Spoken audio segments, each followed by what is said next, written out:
5 missing people. One city, Asheboro, North Carolina. 2 of the missing people have a vehicle that is referenced in their case files. 1 still confirmed missing to this day. In this episode, we're not only going to review the circumstances behind their disappearance, but for the first time, we're going to take you out in the field as we deploy our sonar, diving, and underwater search resources. This is Operation Rising Tide. We're moving across North Carolina and the surrounding region, deploying our underwater search resources to support active missing person cases. This is not about one case. This is location-based. We did not pick Asheboro. The data did. Our technology reviewed the intelligence, ran the analysis, and led us here. Let's get into it. A mission with purpose to find the missing using the power of social networking and cutting-edge technology. We're military veterans, technologists, scuba divers, and relentless seekers. From deep forests to sunken vehicles, from silence to signal, every clue matters. If you've ever felt the call to stand for something greater, this is your moment. This is the Find Me Project. All right, so right now we are arriving to our first location on our list, Lake Lucas. If you look at the center of our search area from Asheboro, this is about 4 miles. So we're definitely interested. This is one thing that I always want to keep in mind as we come in. So you can see there's an access and security gate. Says the hours are from 7 a.m. to sunset. So I'm not sure if this gate is closed and locked up when this area is not supposed to be open to the public. Generally, what you'll see is that some locations like this actually leave the gate open. And if that happens, it creates a gap right away where somebody could come back here and have some type of accident. So we want to take a minute and bring you in to some of the missing person cases in this local area around Asheboro, North Carolina. Just as a reminder, as part of Operation Rising Tide, we're not fixated on 1 or 2 missing person cases. This is very much location driven. We rely on our advanced technology systems that we've developed, as well as open source intelligence that's collected by our Guardian Angel task force. But I want to start with a featured missing person case for Nancy Garcia.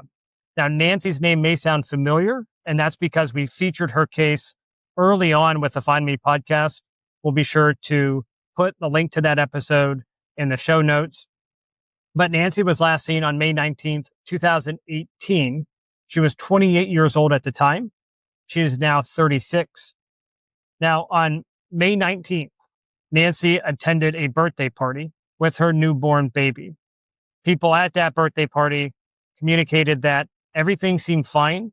Nancy did not seem to be in duress, and she never communicated about leaving the area. On May 20th, Nancy's baby's father told law enforcement that Nancy arrived at his house and told him that she needed to go to Mexico to take care of her sick mother. And she asked if the baby's father could look after their child when she was gone. Nancy then left his house and went to his sister's house and told her the same exact story and asked if she could help look after the baby. She then disappeared, vanished without a trace. Now, what's interesting with Nancy's case is that the vehicle she was last known to be driving, a 2001 Burgundy Chevy Impala with license plates Delta Foxtrot Delta 2191, is also still missing. No license plate readers, no reported crossings at any type of border area have ever been reported to identify that vehicle. So the vehicle and Nancy are still missing to this day. Now, what's interesting is that either the day before or the day of, so on May 20th, we're not too sure, but law enforcement was able to identify that Nancy actually GPSed a route from Asheboro up to Madison, North Carolina, to a car dealership. Not exactly sure if she actually went to Madison, but it was important enough for law enforcement to go check it out, which they did not identify anything of value. At least it was not communicated to the public that they identified anything of value. Now, to add to this even more, almost a year later, I think it was, Nancy's Google account was accessed from Mexico, not far from where all of her family lives, which is really interesting. The authorities in Mexico went to check it out. The location where this access came in from was a small shack, and nothing came of it. So is that just an anomaly, or was that something? We can't tell. What is important to remember is that there's no documentation at all that Nancy or the vehicle crossed the border from the United States into Mexico. All right, so we just went inside and met with an amazing woman named Donna. Donna has told us exactly what we need to do, given us permission to search the lake. We were not initially going to. However, after receiving some additional information here, we decided that it would be best because of the time frame that some of our missing people went missing, dating back to 2018 timeframe. So we are going to go ahead and deploy out, search a couple different areas. From what we've been told, just out past the pier there, it gets to roughly around 20 feet and then quickly goes to around 30. So this is definitely deep enough. It also maintains that depth around the docks as well. So we're going to take a close look and see what we can find. So the plan is to search this area. If you look straight down in between the two docks, if a vehicle were to come down this hill, very well could go in. We've been told it's in about 30 feet of water right down here. And we're also going to scan basically between this area all the way over and this entire ramp area. We want to scan that entire area. Again, probably just 20 feet out or so. We've been told that it's about 30 feet. So we're going to want to, scan that entire area as well. What I want to do next is we're going to come right along the ramp area. I want to cast out as far as I can, and we're going to scan this entire area here.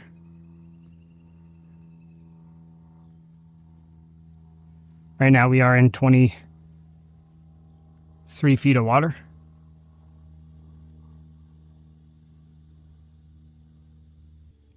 There is something right here. I've seen that twice now.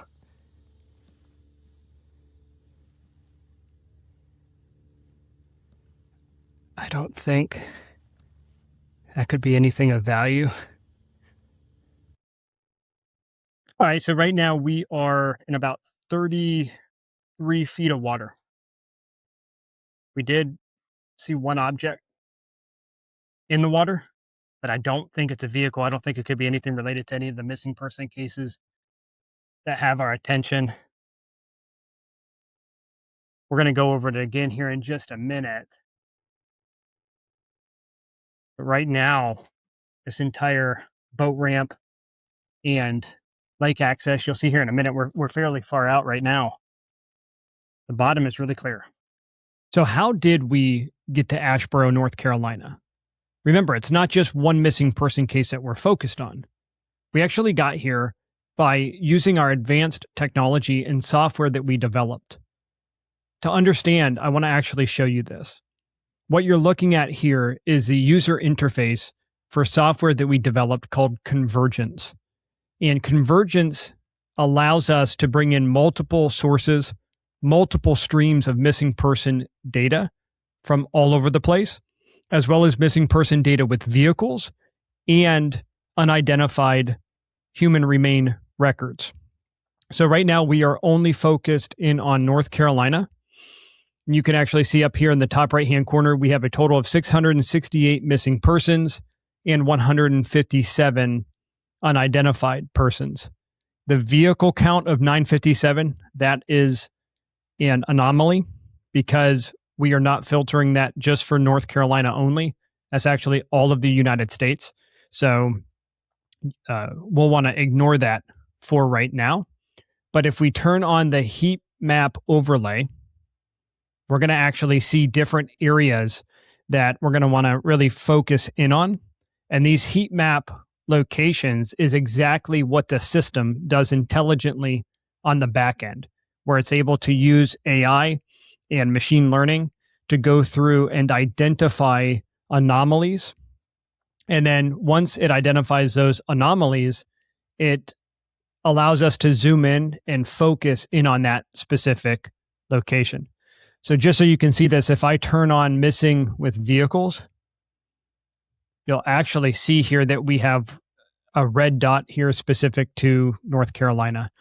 I'm going to turn that back off for now, and we will turn it on here in just a minute. But, we can also look at top hotspots. So according to the data right now, the top 5 hotspots for missing or unidentified people are Guilford, North Carolina, Cumberland, North Carolina, Mecklenburg, Wake, and New Hanover. So let's turn the heat map overlay off, and I want to actually zoom in to the Asheboro area. And that specific area is going to actually be right here where my cursor is hovering. So now if I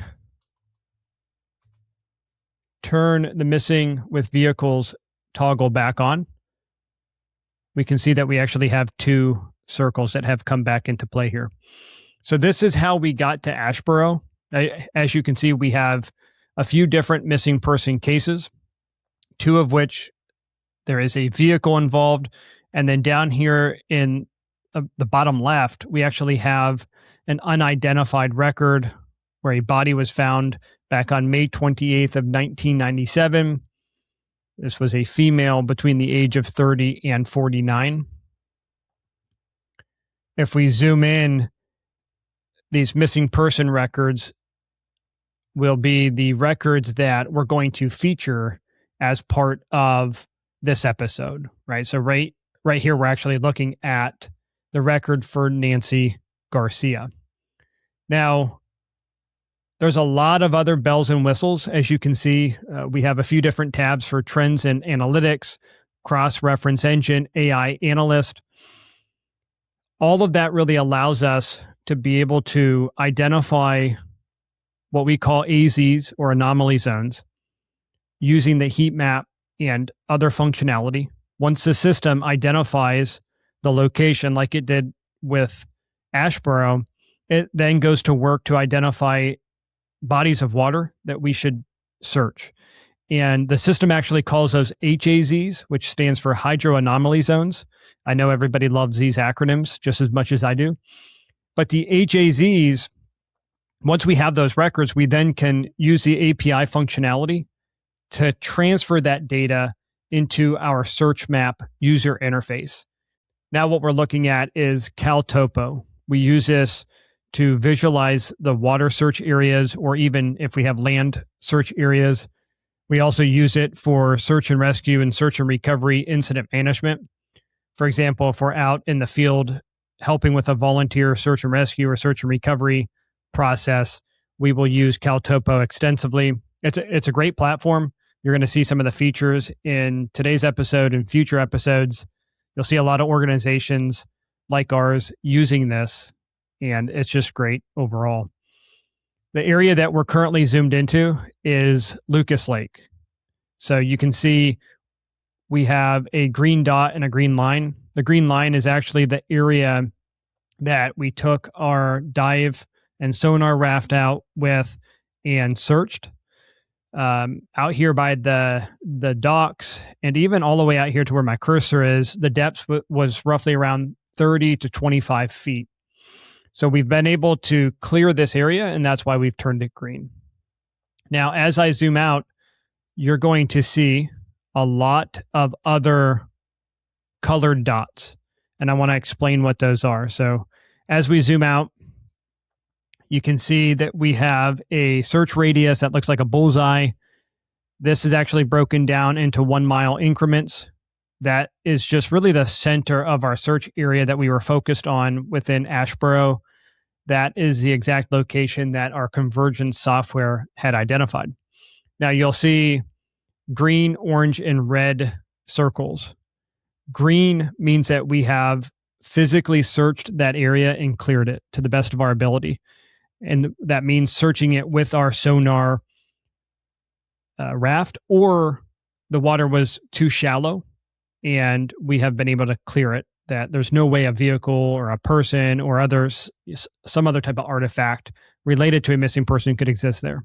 Orange means that we have cleared it, but not to 100%. So an example would be maybe the orange circle identifies a water search area below a bridge, but there's extensive guardrails that were up during the time the person went missing. We feel rather confident that a vehicle or the person is not in that water, and that's why we've turned it orange. We can also use satellite overhead images or other resources like that to turn a dot or location from red to orange as well. And all of the red icons or circles mean that we have not searched that area as of yet.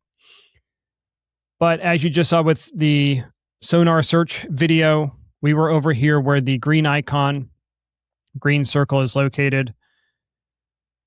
We have identified that the second location on our list is actually way over here to the northeast. So if I zoom in on this, what you're going to see, let's let the system catch up here. Sometimes it does take just a couple seconds. All right, here we go. This river that you're actually seeing run through the view, this is known as the Deep River. And looking at this initially, you can actually see that it doesn't look to be that wide. Well, once we got out on location, we were able to identify that it is certainly wide enough and has a lot of value to search it. Now, the area under the bridge, this has guardrails up on either side, extensive wooded area, and there's really no way that a vehicle is going to get down into the water by coming off of the bridge. So we can right away clear that thought. But as you can see here, just to the north, we have a red circle labeled Search Area 2. And this actually feeds off of a property directly into that river. So it is very much possible in looking at this location that a vehicle could have entered in here and floated down somewhere in between where it says Search Area 2 and the bridge. So that's why we necessarily don't want to turn either of these locations a different color as of yet. We also have a small pond on the property. I don't think that's probably going to be deep enough to conceal a vehicle, but it's something to consider as well. So we're going to actually take you with us out to location number 2 so you can see what this looks like, and we're going to see if we can actually deploy our dive and sonar raft. See, that over there is exactly what I'm talking about. You can actually see the pond on the property and the hill that leads down. That goes right into the river. If I were to search this at all, it would be down there. Location number 2 was somewhere that we really wanted to put in the sonar and dive raft, but because the road that we needed to access Deep River was on private property, and although we attempted to reach out to the real estate company that's selling that particular property, we were not able to get a hold of them. So we were not able to actually do any type of searching with location number 2. Now, we did actually pull up some satellite images going back to the 2017-2018 timeframe, and we were able to confirm that the business, it was a boat business, was still active, and there was a gate. The question becomes, when the business was not open, was the gate locked or closed? If you look at overhead imagery, you can actually see some houses behind the business that are accessed via that one way in, one way out. So I would imagine that it may have been left open. There's just too many unknowns. And without being able to get a hold of anybody, we were not able to do any type of searching. Now, it is also worth pointing out that when we were out in the area, I want to say this was around 11:30 to 12 o'clock noontime, there was a heat warning in North Carolina. It was actually well over 105 degrees, which was brutal. It was so hot. Because of that, we decided that we were going to go grab some lunch. So we actually traveled on over to the Great American Burger Bar in Asheboro, which is right next to Walmart. And I just want to give this place a shout out. Amazing staff. The bartender was friendly, and everybody inside of that place when we were eating, they were willing to share information.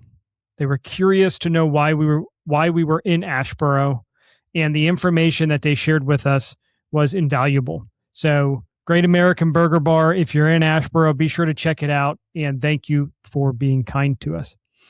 Now, I do want to go ahead and talk about what we decided we were going to do next. Because there was a heat warning, we decided not to go to location number 3, which was actually in between Asheboro and Madison, North Carolina. We received some information about a small lake on private property where the owner believed that there was a submerged vehicle underwater. This information had been passed down from a few different people. They had bought the property and had received this information and were not 100%. They felt that the vehicle, if it was in this small lake, was in roughly around 20 feet of water. So we decided that it would be valuable, since we had not had the opportunity to put our dive equipment on and get into the water, to drive out and at least place eyes on. It was not far from the area that we were already in. So that's actually where we went next. Now, because this small lake is on private property, at the owner's request, some of our recording is going to be limited. We actually agreed that we would just likely record any type of dive operations that we would do. Now, looking at the overhead image or view of this particular location, you'll see one single gravel road running along the southern edge of the lake. And that's actually the exact location where the vehicle is suspected to be in. So because this is remote and there was a heat warning, we decided that we were not going to deploy the sonar and dive raft, that we were just going to get into the water and we would make entry right there from the embankment. So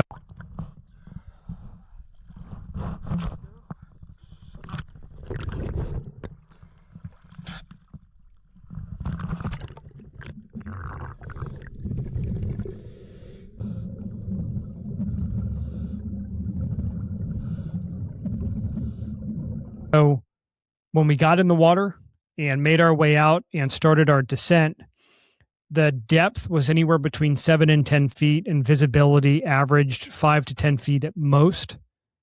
We decided that we were going to make a circular search pattern, and we actually started by moving eastward or to the right. And as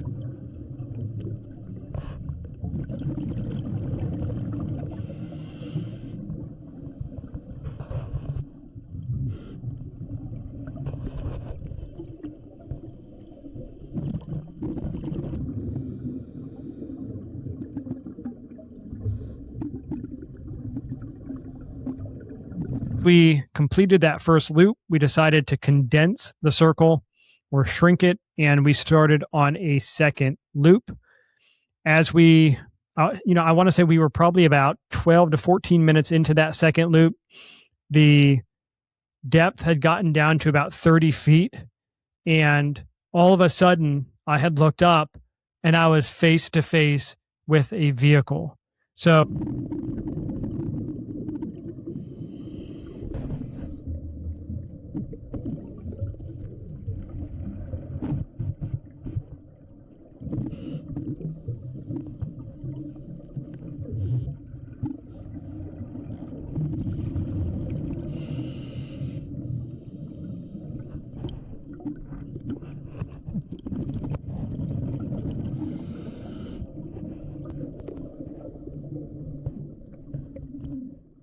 So I turned my camera on, flipped it around real quick, and started to record my movements. One of the very first things I noticed was that the driver and passenger window was down. The vehicle certainly looked like it had been down there for a substantial period of time. As I went in, I sort of felt my way around to see if there were any human remains or skeletal remains, which I did not see any. The roof actually had looked like it collapsed in a little bit. The vehicle honestly looked like it was gutted somewhat. We ended up doing a 360 around the vehicle a few times, trying to see if there was any type of license plate or identifiers. We were not able to find any of that. So what we decided to do was surface and look at the video that we had captured and take the still shots from the video and show the owner and see if we could reach out to anybody who had known that this vehicle may have been down here or try to make contact with the previous owners. That process actually took a little bit of time, but we were actually able to verify that the vehicle that was submerged in the water was known. So this was not tied to any missing person case that we were out here searching for, but we were happy that we were able to find the vehicle in the water and validate that it did not belong to one of the missing persons. And now the owners of the property at least have some answers on what the status of that vehicle is. When I think about this overarching process of going out to the field, Operation Rising Tide, again, that is our underwater sonar and search tour that we're doing primarily in North Carolina and the surrounding region. It's a difficult task. I didn't quite realize how difficult it is to record out in the field. And when I think about this, I'm excited because it's only going to get better from here. There's a lot of things that we want to work on. On average, we had about 3 different camera systems, 3 different recording systems, and trying to figure it all out while moving, looking at the sonar. It's a real big challenge. Honestly, I don't see how some of these other organizations are able to do it where it looks so seamless. But what we are trying to do, at least as of right now, is we really want to try to capture a lot of what we're doing in that first-person perspective view. So that way we're taking all of our audience out in the field with us. And that's important because you may see something. You may know something. Maybe we overlooked something. And your feedback could really help with our search or the missing person case. I know, for example, some of the things that we're going to really look at trying to fine-tune is when we're on the actual raft itself, we want to better position the cameras and capture a lot more of that process so that way everybody can see what we're doing. One of the things I want to do is try to figure out how I can actually record the sonar system a little bit more without the nasty glare that we were getting on site. And then also how we can actually make sure that the recording element is also properly synced up. I know there were different segments as we were transitioning camera systems that we lost some of the audio. So it was definitely a learning opportunity. But again, we're only going to grow from here. So if anybody has any feedback, I'd really actually enjoy for you to share that with us. Let us know what you're looking for. What would be beneficial? What would interest you? So that way we can be sure that we implement that as we go back out with the next missing person in case we work in the field.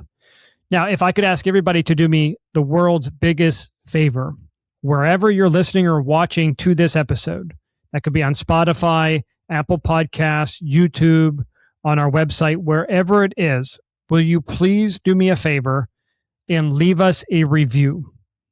Like, follow, subscribe, share. From what I've been told, that is honestly going to help more than anything.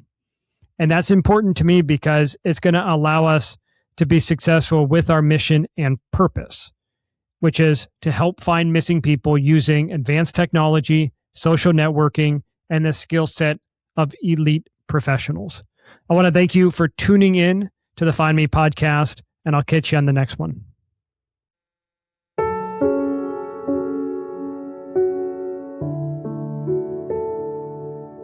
Left the light on by the window like I always do, just in case tonight's the night you finally come walking through.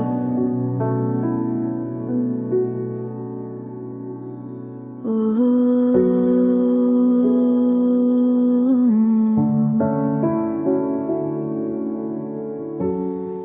I replay our last conversation, searching for a sign. Every stranger's face I see, for a second I think it's thine. Where did you go? Just an echo in the silence. I'm holding out hope against the odds, against the science. I'll keep a space for you right here inside me.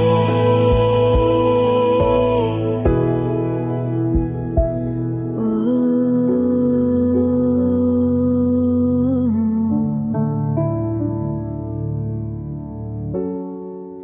They say that time's a healer, but the clock just stands so still. Every sunrise is a question mark upon a lonely hill. Where did you go? Just an echo in the silence. I'm holding out hope against the odds, against the science.